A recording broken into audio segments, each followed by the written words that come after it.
Bismillahirrahmanirrahim. Assalamualaikum warahmatullahi wabarakatuh. Bismillah, alhamdulillah. Wassalatu wassalamu ala rasulillah wa ala alihi wa ashabihi wa man tabi'ahum bi ihsanin ila yaumil qiyamah, amma ba'd. Apa kabar teman-teman? How are you today? Semoga Allah subhanahu wa ta'ala selalu menjaga teman-teman, memberikan kemudahan atas setiap pelajaran yang diberikan dan memberikan manfaat bagi teman-teman sekalian. Amin ya rabbal alamin.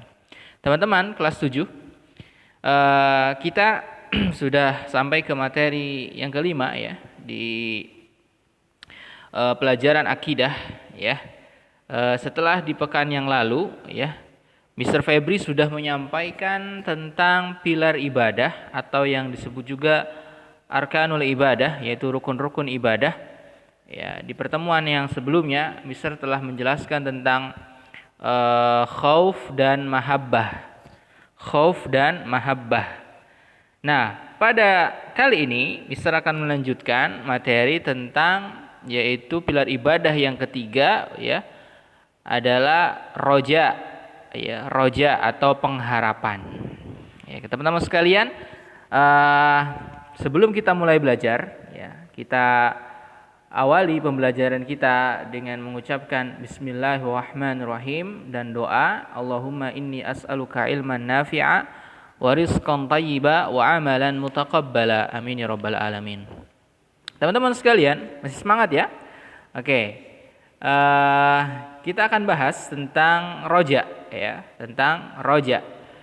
Sebelumnya kita ingin membahas juga nih dua ya pembahasan sebelumnya ya, yaitu dua rukun ibadah sebelumnya, yaitu khauf dan mahabbah. Khauf adalah rasa takut ya, takut akan azabnya Allah Subhanahu wa taala. Terus ada mahabbah. Mahabbah yaitu kecintaan ya, kecintaan kepada Allah Subhanahu wa taala. Dan yang ketiga ini adalah tentang roja, yaitu pengharapan. Oke, kita mulai saja. Pembahasan kita kali ini yaitu tentang roja. Ya. Kita mulai lagi bahwa ibadah, apapun ibadahnya, ya, dari jenis ibadah perkataankah seperti zikir, ya kan, ibadah hati kah, ya, atau ibadah dari badan kita kah, semuanya harus berlandaskan tiga tadi: khauf, mahabbah, dan roja. Ya. Teman-teman sekalian, semua ya pilar ibadah tersebut harus ditujukan kepada Allah, tidak boleh ditujukan kepada selain Allah. Ya, kalau ditujukan kepada selain Allah, maka ya bisa jatuh kepada jurang kesyirikan. Waliyadzubillah. Oke, kita lanjutkan. Apa itu roja? Ya, apa itu roja? Ya, roja. Ada yang tahu roja itu apa? Nah, ini yang akan kita bahas teman-teman sekalian. Kalau teman-teman ingin melihat buku, ada di buku yaitu halaman 83 ya, di buku paket. Tetapi fokus dulu apa yang Mr. Febri sampaikan, teman-teman fahami dengan baik. Nanti kalau tidak jelas atau yang ingin ditanyakan, silahkan tanyakan ke Mr. Febri ya. Tapi roja adalah ya pengharapan. Lihat dari bahasa ya. Dari segi bahasa, roja yaitu dari kata roja yarju ar-roja'u ya, ada u-nya di belakang itu ya. Nah, roja yarju ar-roja'u artinya pengharapkan ya, pengharapan, mengharap gitu. Adapun secara istilah, nah ini yang perlu difahami sama kita, bahwa roja adalah berharap dengan sepenuh jiwa kepada Allah, berharapnya kepada Allah teman-teman, untuk mendapatkan rahmatnya, baik segera maupun yang akan datang. Jadi itu roja ya. Roja artinya mengharap kepada Allah untuk mendapatkan rahmatnya. Mendapatkan rahmatnya baik segera maupun yang akan datang. Rahmat itu ampunan ya, kebaikan dan segala macam, itu rahmat. Nah, ini adalah roja ya teman-teman sekalian. Nih, kita lanjutkan. Jadi, roja harus diiringi dengan sikap tunduk kepada Allah Subhanahu wa taala, ya, terhadap perintah-perintahnya dan larangan-larangannya. Kita disebut mengharap rahmat Allah, ya, kalau kita mengerjakan perintah-perintah Allah dan menjauhi larangan-larangan Allah. Ya. Jadi kalau kita sudah meninggalkan larangan-larangan Allah, mengerjakan perintah-perintah Allah, maka kita disebut roja, ya, mengharap rahmat dari Allah Subhanahu wa taala. Nah, oleh karena itu, roja tidak boleh ditujukan kepada manusia. Jadi kita tidak boleh roja, ya, berharap kepada manusia dalam artian tunduk kepada manusia, ya, mengerjakan perintah larangan karena manusia, bukan, tapi karena Allah Subhanahu wa taala. Nah, ini teman-teman harus diperbaharui, ya, pengharapan kita. Satu-satunya yang kita harapkan adalah rahmat dari Allah, bukan dari manusia, dan manusia nggak bisa dengan hal itu. Gitu ya teman-teman. Nah, ya, roja itu diibaratkan seperti menanam benih, ya, bibit. Roja itu seperti menanam benih, ya. Kita menanam benih, ya, lalu ada tanah yang subur, ya kan, disinari matahari, ya, kita rawat, ya, dikasih pupuk, tumbuhlah tanaman itu. Kalau kita menanam benih tetapi tanahnya tidak subur, ya, enggak dirawat, pasti mati benihnya, benar nggak? Ya. Begitu juga dengan roja, ya, roja tidak ditanam dengan amal soleh, roja tidak dirawat dengan amal soleh, mati. Nah, ini seperti menanam benih. Coba teman-teman uji coba, ya, tanam benih apa saja silahkan, ya, tanahnya nggak subur, ya. Tanahnya nggak subur, nggak bakal hidup dia. Oke, tanahnya subur, tetapi nggak dirawat, juga nggak hidup.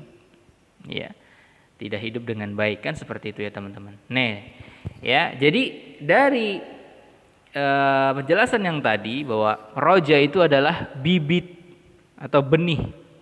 Ya, adapun tanah yang subur adalah hati yang tentram. Ya, hati kita tentram. Nah, perawatannya disebut amal soleh. Nah, 3 komponen ini yang menumbuhkan, ya, hati yang tentram itu, ya, pengharapan kita kepada Allah Subhanahu wa taala, ya kan. Harus ada bibitnya, yaitu roja. Ya, mengharap kita rahmat kepada Allah Subhanahu wa taala, mengharapkan kebaikan, mengharapkan pahala, mengharapkan ridha dari Allah Subhanahu wa taala. Lalu tanah yang subur itu hati, karena roja tempatnya di hati. Nah, kalau kita sudah berharap kepada Allah, hati kita sudah tentram, maka dirawat dengan amal soleh. Jadi kalau kita pengen mendapatkan harapan yang baik, maka dirawat dengan amal soleh. Ya, dirawat dengan amal soleh. Oke teman-teman sekalian, kita lanjut, dan sebaliknya ini, ya. Sebaliknya, kalau kita, ya, tidak ingin mendapatkan rahmat Allah, ya, harapan kita bukan harapan yang benar, ya, harapan palsu gitu kan. Sebaliknya, kita balik aja, ya. Kita punya harapan, punya roja. Roja artinya harapan. Tetapi hati kita nggak tentram, ya. Kenapa nggak tentram? Karena nggak dirawat, nggak beramal soleh. Itu namanya harapan yang mimpi, ya kan? Harapan yang palsu, gitu. Jadi seseorang dianggap mengharapkan rahmat Allah, dianggap dia berharap ingin mendapatkan rahmatnya Allah apabila dia mempunyai keimanan yang sempurna. Nih, iman yang sempurna. Iman yang sempurna itu bagaimana? Iman yang sempurna itu adalah ketika kita mentaati Allah dan membersihkan hati kita dari segala jenis kemaksiatan. Tuh teman-teman. Jadi kalau kita berharap nih, boleh gak sih kita berharap masuk surga? Boleh, bahkan dianjurkan, gitu kan. Tetapi kita ingin masuk surganya Allah Subhanahu wa taala itu ada ya, ada langkah-langkahnya. Jangan pengen masuk surga. Sholat enggak? Enggak. Itu namanya harapan palsu. Pengen masuk surga? Iya. Puasa Ramadan enggak? Enggak. Harapan palsu. Nah, harapan palsu. Nah, harapan yang benar adalah ketika kita ya berharap kepada Allah apa saja, ya rahmat Allah, ya termasuk rahmat Allah tadi. Rahmat Allah ya itu tadi ingin masuk surga, ya kan? Maka kita harus mentaati Allah. Kita mentaati Allah, sholat tepat waktu, jangan membantah kepada orang tua, berkata yang baik, berakhlak yang mulia, dermawan, rajin belajar. Setelah kita melakukan itu semua, kita berharap kepada Allah, ya Allah nih saya sudah mengerjakan semua ketaatan. Ya Allah saya ingin masuk surga. Nah itu benar. Kadang ada orang yang dia berharap banyak, tetapi tidak beramal soleh. Ini namanya mimpi. Nah, sama seperti orang kafir. Orang kafir itu kan berharap ingin masuk surga. Tapi apa? Mereka beribadah kepada Allah? Tidak. Itu namanya harapan palsu. Ya, harapan yang mimpi kan seperti itu. Mimpi mah indah nggak apa-apa, tapi kan aslinya nggak seperti itu. Nah, oke teman-teman sekalian. Jadi iman yang sempurna itu adalah mentaati segala perintah Allah dan membersihkan hati dari segala jenis kemaksiatan. Oke kita lanjutkan. Karena roja tanpa amal soleh, ya. Karena roja atau harapan tanpa amal soleh adalah gurur. Gurur itu bahasa Arab, ya. Artinya adalah tipuan atau angan-angan yang sia-sia. Ya. Jadi teman-teman nih, kita berharap kan, ya, berharap ingin masuk surga, tapi nggak beramal soleh, itu namanya gurur. Itu namanya gurur, angan-angan yang sia. Karena masuk surga itu karena rahmat Allah Subhanahu wa taala. Ya kan? Masuk surga itu karena rahmat Allah Subhanahu wa taala, dan rahmat Allah itu diperoleh dengan amal soleh. Sholat, puasa, zakat, haji, membantu orang tua, belajar dengan rajin, menghafal Al-Qur'an, ya sedekah, membaca Al-Qur'an, menghafal, ya, terus mengajak kepada kebaikan, itu namanya amal soleh. Jadi bisa ulangi lagi. Boleh nggak kita berharap ingin masuk surga? Boleh. Bahkan kita diperintahkan untuk berharap. Tetapi harapan itu harus diiringi dengan amal soleh. Jangan mengharap doang kayak kita ingin jadi juara kelas. Saya berharap ingin jadi juara kelas. Apa aksinya? Tidur, main game, nonton TV, nggak belajar. Bisa jadi juara kelas? Itu namanya harapan palsu. Gitu ya teman-teman sekalian. Nah, seperti itu. Tapi kita lanjutkan. Makanya Allah Subhanahu wa taala ya berfirman dalam suratul Kahfi, ini ya, surah Al-Kahfi ya, surah ke-18 ayat 110 ya teman-teman sekalian. Bisa baca secara lengkap. Kalau di buku dia dimulai dari faman kana yarju itu ya. Tapi bisa baca secara lengkap. A'udzubillahi minasyaitonirrajim. Qul innama ana basyarum mithlukum yuha ilayya annama ilahukum ilahu wahid. Faman kana yarju liqa'a rabbih falyamal 'amalan shalihan wa la yusyrik bi'ibadati rabbih ahada. Kata Allah Subhanahu wa taala, katakanlah wahai Muhammad, sesungguhnya aku yaitu Muhammad ya, seorang manusia yang biasa ya, seperti kalian ya, yang diberikan wahyu kepadaku, dan sesungguhnya bahwa tiada ilah yang berhak diibadahi dengan benar kecuali Dia yang Maha Esa. Nah, di sini bahasan kita. Faman kana yarju liqa'a rabbih, barang siapa yang berharap menjumpai Allah, menjumpai Tuhannya. Di mana Tuhan kita? Nanti di akhirat di mana? Di surga atau neraka? Di surga, gitu kan? Falyamal 'amalan shaliha, kerjain amal saleh. wala yusyrik bi'ibadati rabbih ahada. Kalau udah ngerjain amal soleh, salat, zakat, puasa, haji dan segala macam amal soleh, jangan berbuat syirik kepada Tuhanmu yaitu Allah Subhanahu wa taala. Gitu teman-teman. Di sini Allah memberikan kaidah, memberikan memberikan satu cara nih. Kalau kalian ya ingin bertemu dengan aku yaitu Allah, di surga bisa melihat Allah, ya, kerjakan amal saleh dan jangan berbuat kesyirikan. Oh begitu. Ini namanya harapan yang benar. Kan tadi Mister bilang ada harapan yang benar, ada harapan yang palsu. Harapan yang palsu kayak gimana? Ya tadi cuman berharap aja ingin masuk surga, berangan-angan. Oh banyak angan-angannya, tapi nggak ada aksi. Gitu. Itu salah ya. Nah, pengen masuk surga kan? Ingin. Bagaimana caranya? Fal ya'mal 'amalan shaliha. Kerjakan amal saleh, wala yusyrik bi'ibadati rabbih ahada. Jangan berbuat kesyirikan. Baik, kita lanjutkan.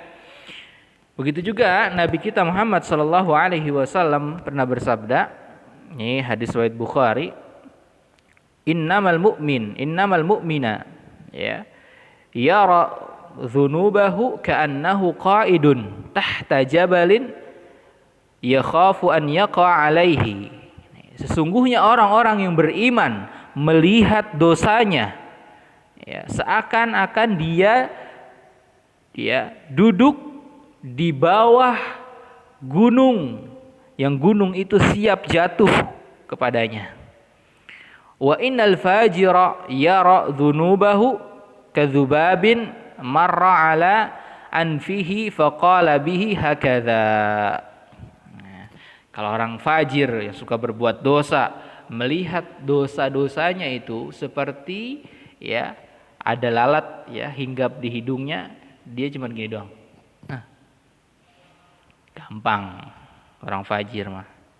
Ya, kalau orang beriman itu dia melihat dosa-dosanya itu seperti gunung. Gunung itu siap jatuh kepadanya, siap menimpanya. Artinya apa? Dia takut. Ya, dia takut. Ya, dia takut. Ya. Beda dengan orang fajir. Orang fajir itu melihat dosanya, ya saking banyak dosanya, ya hatinya sudah tertutup dengan dosa, melihat dirinya berbuat dosa biasa aja. Ya ada lalat di sini kan biasa ada lalat nih, gini aja. Biasa. Naudzubillah. Ya. Ini orang beriman. Nah makanya dari ayat dan hadis ya di atas tadi ya tentang ayat tadi surat Al-Kahfi ayat 110 dan hadis riwayat Bukhari tadi bahwa bisa disimpulkan roja adalah bagian kesempurnaan ibadah seseorang. Jadi kalau ibadah kita pengen sempurna maka berharap akan rahmat Allah Subhanahu wa taala. Ya, seperti itu teman-teman.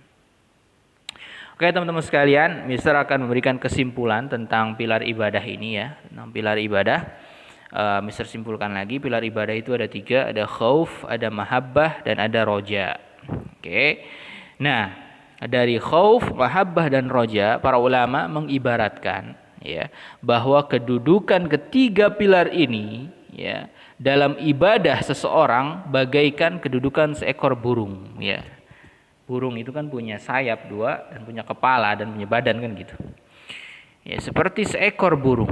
Di mana rasa takut atau khauf ya dan harap sebagai kedua sayapnya. Jadi takut dan harap ya, takut al-khauf dan roja itu adalah sayap kanan, sayap kiri. Nah, ya agar bisa seimbang ya kan ada sayap kanan dan sayap kiri. Adapun yaitu mahabbah adalah kepalanya. Nah, jadi ketika kita ingin ibadah kita sempurna, maka harus ada 3 ini. Ada khauf, mahabbah, dan roja. Ya, khauf dan roja adalah sayap. Adapun mahabbah adalah kepalanya. Nah, coba kalau ada kepala tapi nggak ada sayap, burung bisa terbang nggak? Nggak bisa. Ada sayap tapi nggak ada kepala, burung bisa terbang nggak? Itu namanya burung mati. Karena kepala itu pusat kehidupan. Makanya ketiga ini harus ada dalam ibadah kita. Jadi kalau kita mau ibadah apa saja teman-teman, ibadah itu bukan hanya sholat ya. Bukan hanya sholat, zakat, bukan. Belajar aja contohnya. Belajar. Kita mau belajar nih. Pelajaran apa hari ini? Pelajaran akidah. Tanamkan tiga ini. Khauf, mahabbah, roja. Khauf dan roja adalah sayapnya. Mahabbah adalah kepalanya. Kenapa kamu belajar akidah? Karena saya khauf, takut sama Allah. Kalau saya nggak belajar, saya bodoh, nanti masuk neraka. Terus kenapa kamu belajar? Karena saya roja. Kenapa? Saya mengharapkan pahala. Mudah-mudahan dengan saya belajar, saya bisa masuk surga. Kenapa kamu belajar? Mahabbah, karena saya cinta dengan pelajaran, supaya saya bisa masuk surga. Kalau tiga-tiganya sekaligus ada dalam ibadah kita, teman-teman ibadahnya bagus. Gitu ya. Apa saja ibadah itu harus ada tiga ini teman-teman. Mister saya mah mahabbah aja deh. Jangan, salah. Kenapa? Nih penjelasannya. Seorang salaf berkata, salaf itu sahabat atau orang-orang terdahulu dari kalangan ya sahabat, tabi'in dan tabi'ut tabi'in, ya, orang-orang saleh. Mereka berkata, barang siapa beribadah kepada Allah dengan cinta saja, dengan mahabbah tadi, mister saya mah ibadah karena cinta aja mister, maka ya dia seorang zindik. Zindik ya. Zindik ya. Ibadah cuma cinta aja, nggak ada harapan, nggak ada rasa takut, cinta doang. Salah. Barang siapa yang beribadah hanya dengan khauf, ya takut aja, ya maka haruri atau orang khawarij, takut doang ibadah, nggak ada rasa cinta, nggak ada rasa harap, namanya orang khawarij. Barang siapa yang beribadah hanya dengan rasa harap saja, maka dia seorang murji'ah, kerjanya harapan aja kayak tadi, pengen masuk surga, pengen sholat enggak, puasa enggak. Hati-hati ya, keliru itu. Adapun yang beribadah dengan cinta, takut dan harap, maka dia seorang mukmin sejati. Gitu teman-teman. Jadi harus ada tiga ini, jangan dipisah-pisah. Jadi ketika kita sholat contohnya tadi ya, tadi kan pertama belajar ya, misalnya contohnya, terus sholat, Allahu Akbar, khusyuk. Kenapa? Cinta sama sholat biar bisa masuk surga. Baca doanya khusyuk. Kenapa kamu khusyuk? Selain cinta tadi, saya khauf, takut sama Allah. Kalau saya sholat main-main, apalagi joget-joget gini ya, mikirin apa gitu, takut dengan dosa. Kenapa kamu sholat? Khusyuk ya, karena saya roja, berharap dapat pahala. Gitu teman-teman. Jadi kalau beribadah harus ada tiga ini, jangan sampai yang tiga ini ya terpisah atau hilang salah satunya. Tanamkan tiga ini dalam setiap ibadah kita. Wallahu a'lam bishawab. Alhamdulillah materi hari ini sudah selesai. Insyaallah ya kita lanjutkan untuk materi-materi selanjutnya di pembelajaran akidah. Mudah-mudahan Allah Subhanahu wa taala memberikan kemudahan kepada kita semua. Teman-teman sekalian, ya itulah pelajaran yang bisa Mr. Febri sampaikan. Mudah-mudahan yang sedikit ini bermanfaat. Tetap semangat dalam beribadah. Tanamkan dalam ibadah itu harus ada tiga komponen tadi, rukun ibadahnya, yaitu khauf, mahabbah, dan roja.